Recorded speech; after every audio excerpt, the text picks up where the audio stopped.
Hello കൂട്ടുകാരെ, hi, hello, നമസ്കാരം കൂട്ടുകാരെ. ഞാൻ ഇന്ന് വന്നിരിക്കുന്നത് ഒരു ഫിഷ് ഫ്രൈ ആക്കാമെന്നുള്ള ഇതിലാണ് കേട്ടോ. ഈ മീനിൻ്റെ പേര് കരിമീൻ, അങ്ങനെ എന്തുകൊണ്ടായിരുന്നു പേര് പറഞ്ഞിരിക്കുന്നത്. കരിമീൻ അത് തന്നെയാണ് കേട്ടോ. നന്നാക്കി മീൻ കൊണ്ടുവന്ന് ഏട്ടൻ കൊണ്ടുവന്നേ നന്നാക്കി വൃത്തിയാക്കിയിട്ട് അവിടെ വെച്ച് കറിവേപ്പിലയും പിന്നെ എന്തൊക്കെ ഇൻഗ്രീഡിയൻസ് വേണ്ടതെന്നുള്ളത് ഞാൻ അതൊന്നും വീഡിയോ കാണിച്ചിട്ടില്ല കേട്ടോ.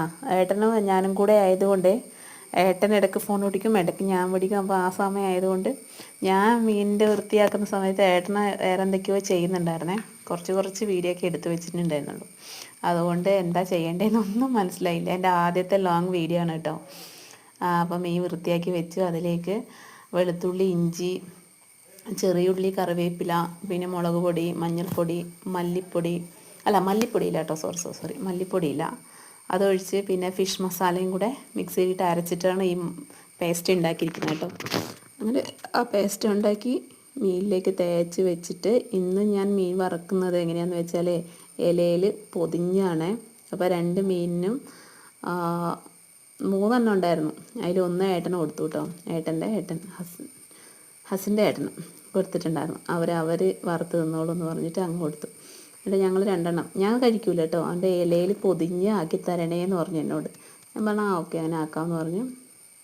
അങ്ങനെ ഇലയിൽ പൊതിഞ്ഞാക്കി നോക്കുമ്പോൾ ഇല കീറി. ഞാൻ പറഞ്ഞു കൈ കഴുകട്ടെ എന്ന് പറഞ്ഞ് കൈ കഴുകാൻ വേണ്ടി പോയി. കൈയും കഴുകി വന്നിട്ട് വീണ്ടും അത് പൊതിഞ്ഞ് വൃത്തിയിൽ കെട്ടി വെക്കുക. വൃത്തിയിൽ വീഡിയോ ഫുള്ളും ഇല്ല കേട്ടോ, എനിക്ക് എടുക്കാൻ പറ്റുന്നുണ്ടായിരുന്നില്ല.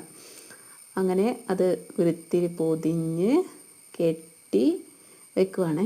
അടുത്തതിനെ എടുത്ത് അതേപോലെ തന്നെ പൊതിഞ്ഞ് കെട്ടി വെച്ചു. അതിൻ്റെ ഇടയിൽ കാണാൻ കുറേ ടോക്ക് പറയുന്നുണ്ടായിരുന്നു കേട്ടോ. നമ്മൾ അതിൻ്റെ ഇടയിൽ ചിരിക്കുന്നുണ്ട്. ഒന്നും ചെയ്യാൻ പറ്റാത്തൊരവസ്ഥയിലായിരുന്നു കേട്ടോ.